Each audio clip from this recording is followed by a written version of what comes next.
ఆశీర్వాదంలోకి నడిపించడానికి మనకిచ్చినటువంటి దైవ సేవకుని బట్టి దేవునికి వందనాలు చెల్లించుకుంటున్నాను. అనేక విషయాలు పాత నిబంధన గ్రంథంలో నుంచి నూతన నిబంధన గ్రంథం నుంచి అనేకమైనటువంటి నూతన విషయాలు మనకు బోధించడంలో he played a main role. అంటే నిజంగా వాక్యంలో అనేక విషయాలు తెలియనటువంటి వారికి మనకు తెలియజేయడానికి పాస్టర్ గారిని ఒక గొప్ప సాధనంగా దేవుడు వాడుకున్నాడు.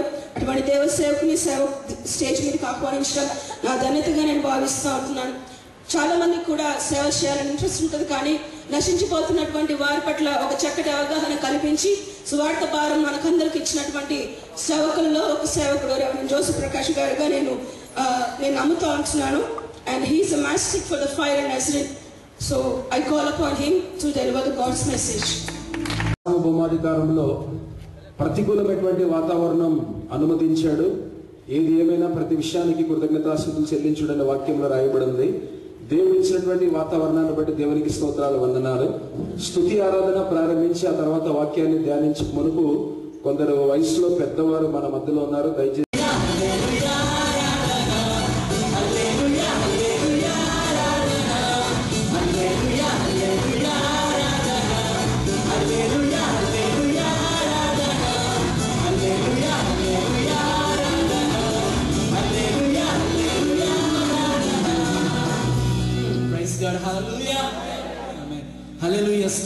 తెలియజేస్తూ కల్చరల్ సెగ్మెంట్ లో మిమ్మల్ని అందరినీ కూడా ప్రేమపూర్వకంగా ఆహ్వానిస్తున్నామండి. నజరేన్ కుటుంబాల ద్వారా నజరేన్ ఫ్యామిలీ పక్షంగా మరొకసారి మిమ్మల్ని అందరికీ కూడా ప్రేమపూర్వకంగా ఆహ్వానిస్తున్నాం. అరకు అంటే మనందరికీ గుర్తొచ్చేది చల్లటి వాతావరణం కదండి. చాలా మంచి మంచి పూలు ఉంటాయి, బ్యూటిఫుల్ ఫ్లవర్స్ ఉంటాయి. దాంతో పాటు దింసా డాన్స్. ప్రత్యేకంగా అరకు నుంచి వచ్చిన వీరు మన కొరకు ఈ దింసా డాన్స్ ని ప్రజెంట్ చేస్తారు. సో కల్చరల్ సెగ్మెంట్ మొట్టమొదటిగా దింసా డాన్స్ తో ప్రారంభిస్తున్నాం. చూస్తూ ఆనందించాలని మనం చేస్తున్నాం.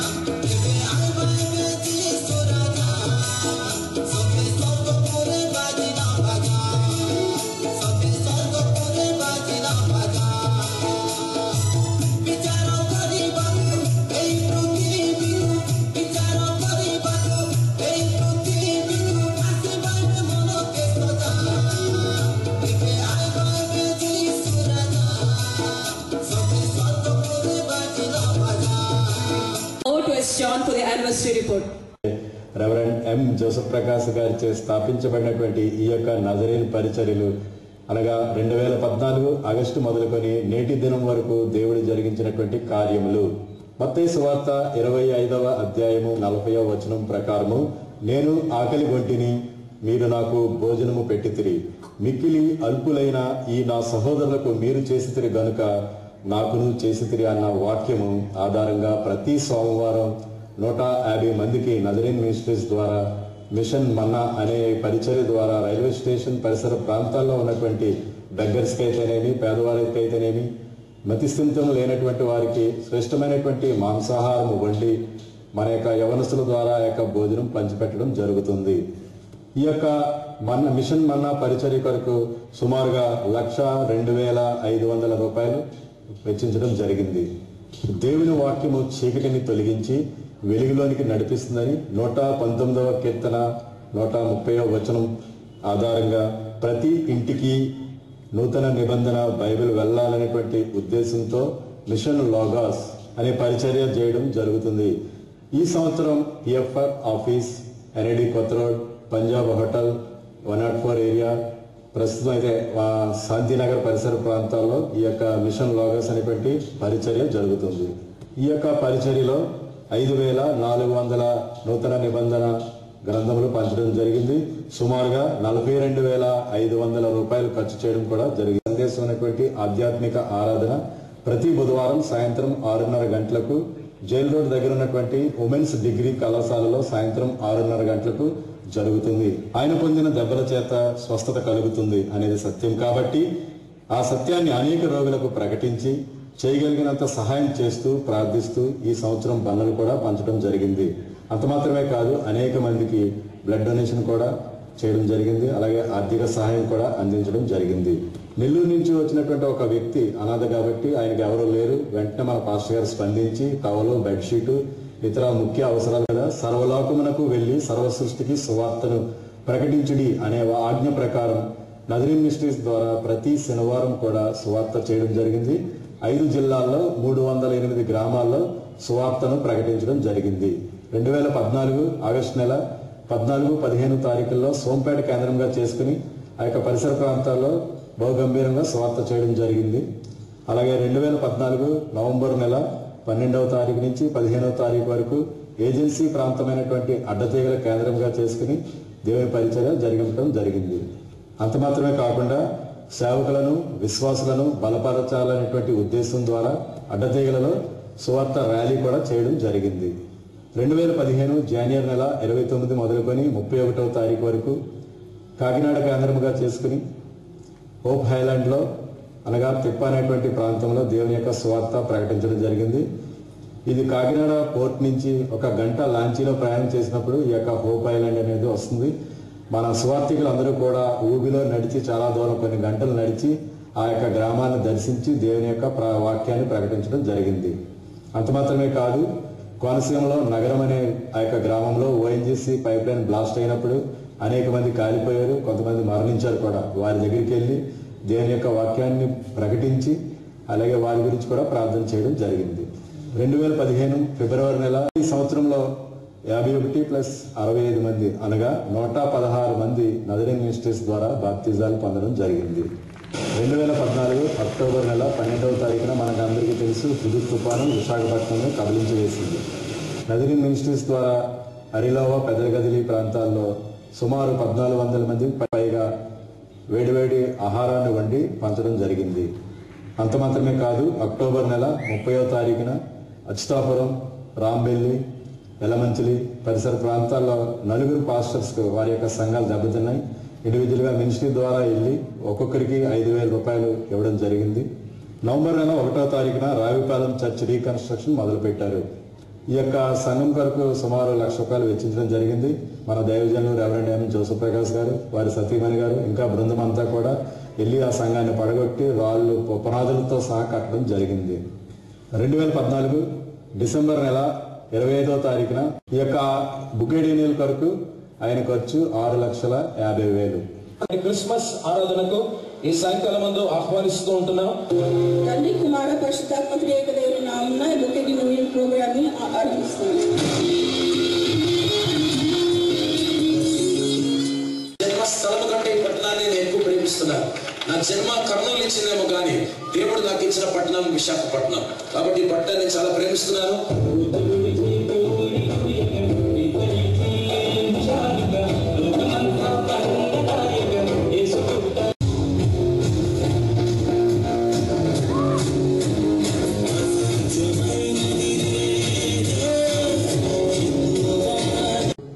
దేశ రాజధాని అయినటువంటి ఢిల్లీలో నిర్భయ సంఘటనలు అయితేనేమి, పార్లమెంటుపై దాడి, ఇవన్నీ మనకు తెలుసు. ఇటువంటివన్నీ సంఘటనలు పునరావృతం కాకుండా నజరీన్ బృందం ద్వారా ప్రేయర్ రైడ్ చేయడం జరిగింది.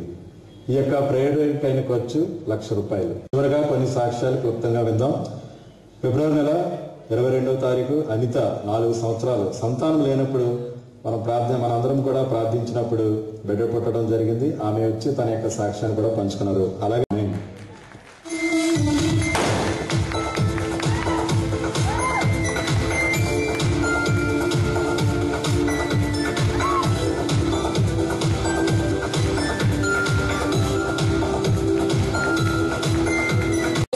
కుటుంబానికి ప్రత్యేకంగా మీరందరూ కూడా చప్పట్లు కొట్టాలని మనం చేస్తున్నాను. Once more thank you.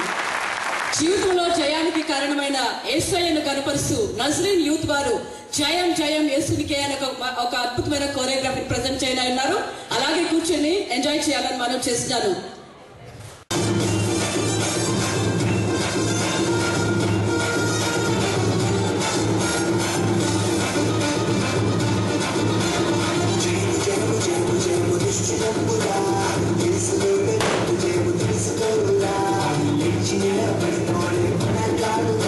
Somebody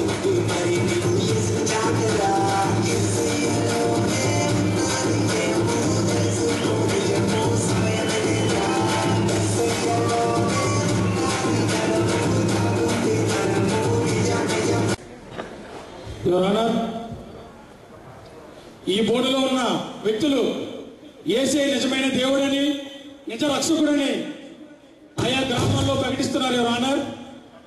ఇది చాలా వ్యతిరేకమైన విషయం. ఎందుకు సాక్షులను ప్రవేశపెట్టవలసిందిగా కోర్టు వారిని కోరుచున్నాను. సోంపేట గ్రామస్తులు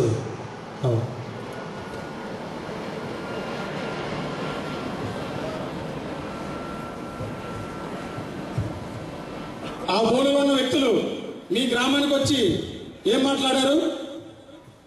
యేసే నిజమైన దేవుడని, యేసే నిజమైన క్రీస్తని, ఆయనే లోక రక్షకుడని, ఆయనే మార్గమని, సత్యమని, జీవమని ఏవేవో కలబుల్లి మాటలు చెప్పి ఈ ఊరు ప్రజలందరినీ మభ్యపెట్టి వాళ్ళ వైపు తిప్పుకుంటున్నారు సార్. చెట్టు ఇంకెక్కువ చేశాడు, ఆయన గురించి చెప్పలేదు వాడు ఆడా. ఓకే, వారు సత్యాన్ని ప్రకటించడానికి మాత్రమే ప్రతి వీధి ప్రతి వాడ తిరిగి సత్యాన్ని ప్రకటిస్తున్నారు యువర్ ఆనర్. అందుకు సాక్ష్యాలు ప్రవేశపెట్టవలసిందిగా కోర్టు వారిని కోరుచున్నారు యువర్ ఆనర్. సాక్ష్యాలు ఉన్నాయి యువర్ ఆనర్. దీని పరిశుద్ధ గ్రంథం అంటారు. దీంట్లో యేసు పుట్టింది, ఆయన ఎలా జీవించాడు అనడానికి, ఆయన ఎలా చనిపోయాడు అనడానికి, ఆయన ఎలా లేచాడు అనడానికి ఇదే సాక్ష్యం యువర్ ఆనర్. యువర్ ఆనర్, ఇలాంటి కాగితాలు నేను తేగలను యువర్ ఆనర్. నేను రాసి మరీ తేగలను యువర్ ఆనర్. కోర్టు వరకు కావాల్సినవి సజీవ సాక్ష్యాలే గాని రాతలు గీతలు కాదు your honour. Objection your honour. Lawyer వారిని ఒక క్వశ్చన్ చేయడానికి మీరు సువార్త ప్రకటిస్తుంటే మేము ముందు తీసుకొచ్చాము. అయితే గీతే మేము అంగీకరించాలి కానీ ముందు మీరు అంగీకరించిన మేము ఎంతమంది ఒప్పుకోము. రే ముందే సిద్ధిస్తే మనం అంగీకరిస్తామని రండ్రా. నేనే శుభదినం, ఇదే రక్షణ దినం. యేసుని నీవు నమ్ముకోండి. ఆమేన్.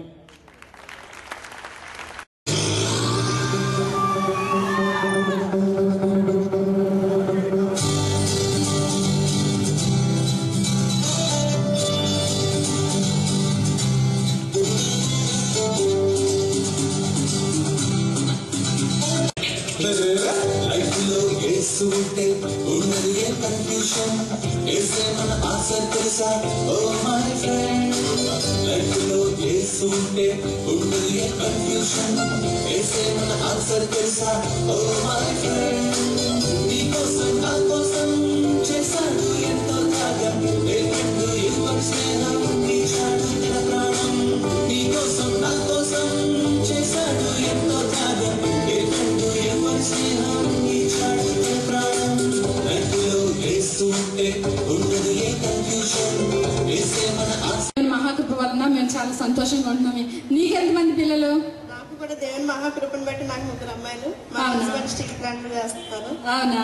చాలా హ్యాపీ లైఫ్. అవునా? బాగా ఉంది. Okay okay. ఇంకేంటి మరి విషయాలు?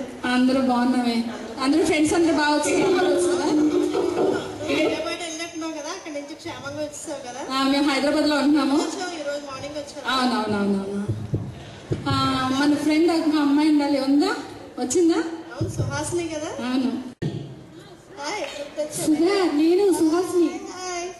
అది ఇది ఎట్లా మారలేదు, అప్పుడు ఎలా ఉంది ఇప్పుడు ఎలా ఉంది? శాంతి ఎవరు? ఈవిడ మన సీనియర్ జార్జ్ అని ఉండేది కదా, చాలా స్టైల్ గా ఉండేది, గుర్తొచ్చిందా? హాయ్ జాజక, ఈ షాలో అంటుందండి. అదేంటి అలా బెదిరిపోతున్నట్టు? ఏదో మీద బయలుపడినట్టు ఎందుకు అలా ఎదురుపోతున్నావు? శాలం అంటే సమాధానంగా ఉంటాను అర్థం. నాకు సమాధానం చాలా ఉంటే అదేంటి అలాగంటున్నావు? అసలు మన పొగలేం తగ్గలేదు అసలు. కానీ అదంతా సరే కానీ నీ హస్బెండ్, నీ ఫ్యామిలీ, నీ పిల్లల విషయం చెప్పు ఒకసారి. నా సంగత, నేను ఒక సాఫ్ట్వేర్ కంపెనీలో ఇంజనీర్ గా చేస్తున్నాను. అక్కడ నేను ఒక అబ్బాయిని లవ్ చేశాను. నేను అబ్బాయిని లవ్ చేసి మ్యారేజ్ చేసుకున్నాను. కానీ నా మనసు అతని మనసు కదలేదు, అసమాను గొడవలు, అందుకని వదిలేసా. ఇంకా నైలు నా పిల్లలు వద్దనుకున్నాను కాబట్టి సరిపోయింది. అదేంటి సుహాసిని ఎలా ఉన్నావు? ఫ్యామిలీ లైఫ్ లేకుండా ఎలా హ్యాపీగా ఉంటావు నువ్వు? What nonsense you are talking? ఏంటి ఫ్యామిలీ? ఏంటి ఫ్యామిలీ ఉంటేనే లైఫ్ ఉంటుందా? నాకు మంచి జాబ్, గుడ్ సాలరీ, పెద్ద డూప్లెక్స్ హౌస్, ఆడి కార్లో నేనే డ్రైవ్ చేసి కంపెనీకి వెళ్తాను, గోల్డ్ కొనుక్కుంటాను, మంచి మంచి ఫ్రెండ్స్, సినిమాలు, వాట్ నాట్ భలే ఎంజాయ్ చేస్తున్నాను. మంచి లైఫ్ ఎంజాయ్ చేస్తున్నాను. నాకేమి చాలా మంచి లైఫ్ ఎంజాయ్ చేస్తున్నాను. ఏంటి ఎంజాయ్ చేస్తున్నావా? ఏంటి ఎంజాయ్మెంట్?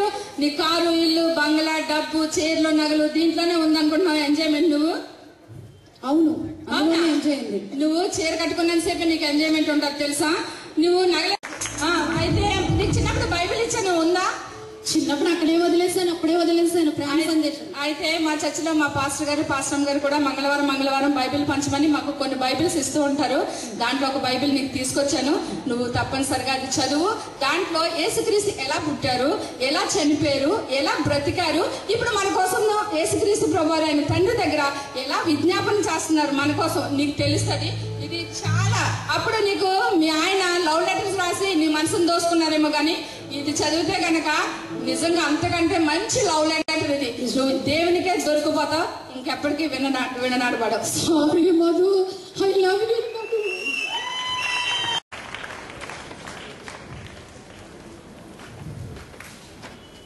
పాస్టర్ గారిని బొకేతో సత్కరించాలని. థ్యాంక్ యూ పాస్టర్ గారు. పాస్టర్ గారు మా పరిచయం ప్రేమించే వాళ్ళలో ముఖ్యమైన వారు కాబట్టి పాస్టర్ గారికి మరొకసారి వందనాలు.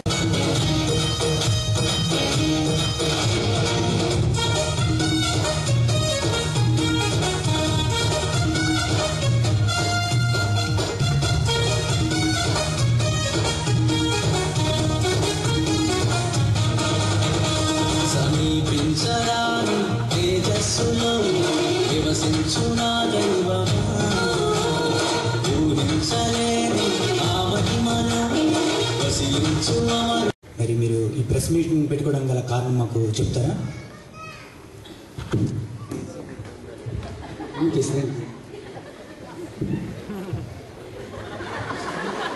ప్రెసిడెంట్ నేను. Excuse me sir. Hello, 1 minute.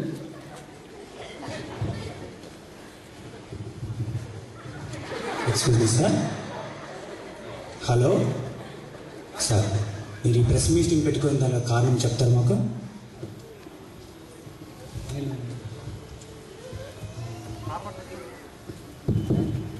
మర్చిపోయాడన్నా, మర్చిపోయిస్తారా మిమ్మల్ని చూస్తే?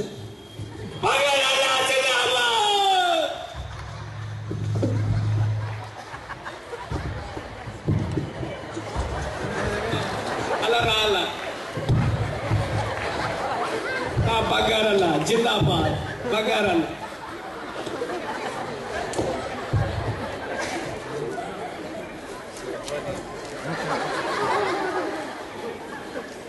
సార్ మీకు బాగుంది సార్, మీకు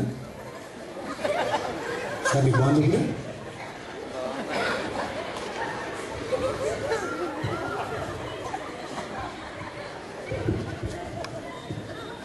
కూర్చోన్నా, కూర్చో. Excuse me sir. చెప్పండి. మీ యొక్క ప్రెస్ మీటింగ్ పెట్టుకోండి కారణం చెప్తారా మాకు? అంటే ప్రెస్ మీట్ పెట్టడానికి కారణం చెప్దామని చెప్పి మా ప్రెసిడెంట్ గారు కొంచెం అనుకోని విధంగా ఈ వీరాభిమానం వల్ల కొంచెం హఠాత్ పరిమాణ ఇలాంటివి జరుగుతున్నాయి కొన్ని. అన్న మీరు విశ్రాంతి తీసుకుని మీ బదులు నేను మాట్లాడతాను. అలాగే ఎక్స్ప్రెస్ నేనే కదా,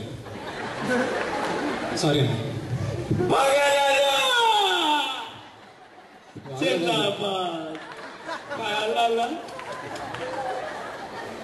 సరే, ఈ ప్రెస్ మీట్ పెట్టడానికి కారణం ఏంటంటే మన ప్రెసిడెంట్ గారు బ్లీడింగ్ స్టార్ బంగారు బాబు ఫ్యాన్స్ అసోసియేషన్ ప్రెసిడెంట్.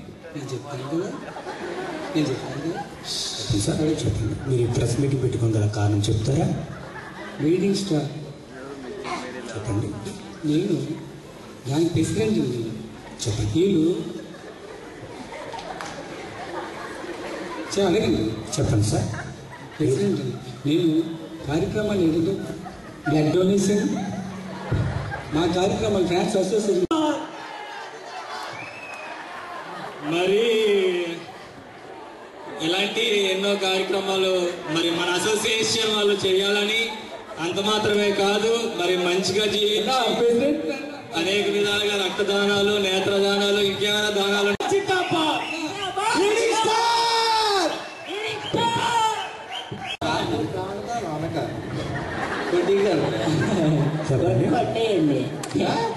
రక్తదానం ఆడి చేశాడా ఎప్పుడైనా జీవితంలో? మందు తాగడానికి డబ్బులు ఎవడు అసలు మరి ఫ్యాన్స్ అని చెప్పి మరి ఎంతో మరి డబ్బు ఖర్చు పెట్టి ఎన్నో చేసిన తర్వాత ఒక 2 విషయాలు మాత్రం చెప్పి నేను దీన్ని ముగిస్తానండి. ఈ స్కిట్ చేయగలడానికి కారణం మాత్రం నేను దీన్ని వివరించాలని నేను ఇష్టపడుతున్నాను. ఒకటి ఏంటంటే స్కిట్ యొక్క థీమ్ ఏంటంటే ఫ్యాన్ ఆర్ ఫాలోవర్ అన్నది దీని థీమ్. అంటే చాలా మంది రోజు మనం టీవీలో కానీ లేకపోతే సినిమాల్లో కానీ ఇవన్నీ చూస్తూనే ఉంటాం. చాలా మంది హీరోలు ఉంటారు, వాళ్ళకి అభిమానులు ఉంటారు. చాలా మంది అభిమానులు ఉంటారు, కొంతమంది అభిమానులు అనుసరిస్తూ ఉంటారు, లేకపోతే వాళ్ళంటే పిచ్చి అయిపోతూ ఉంటారు. అది మనకే విధంగా అనువదించుకోవాలంటే జనరల్గా ఫ్యాన్కి ఫాలోవర్కి ఉన్న ఒక డిఫరెన్స్ చెప్తాను. ఫ్యాన్ అన్నవాడు ఖచ్చితంగా ఫాలోవర్ అవ్వాల్సిన పని లేదు, కానీ ఫాలోవర్ అయ్యాడంటే ఖచ్చితంగా ఫ్యాన్ అయితేనే ఫాలోవర్ అవుతాడు. అర్థమవుతుందని చెప్పేది.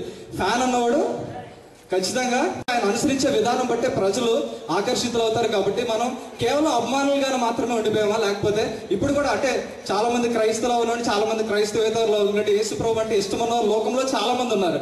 అంటే ఒక యేసుప్రభుని ఇష్టపడడానికి ఒక క్రైస్తవుడే మాత్రం కానాల్సిన పని లేదు. ఒక క్రైస్తవుడు అయ్యామంటే ఖచ్చితంగా ఆయన ఫాలో అయి తీరాల్సిందే. మన జీవితంలో ఆయన అభిమానించే స్థితిలో మాత్రమే ఉండిపోయి ఆయన అనుసరించలేని స్థితిలో ఉండకపోతే అది ఒకసారి ఆలోచించాల్సిన విషయం. అది మీరందరూ దాని గురించి ఆలోచిస్తారని, అభిమానించే స్థితిలో నుంచి అనుసరించే స్థితికి చేరుతారని ఆశిస్తున్నాం.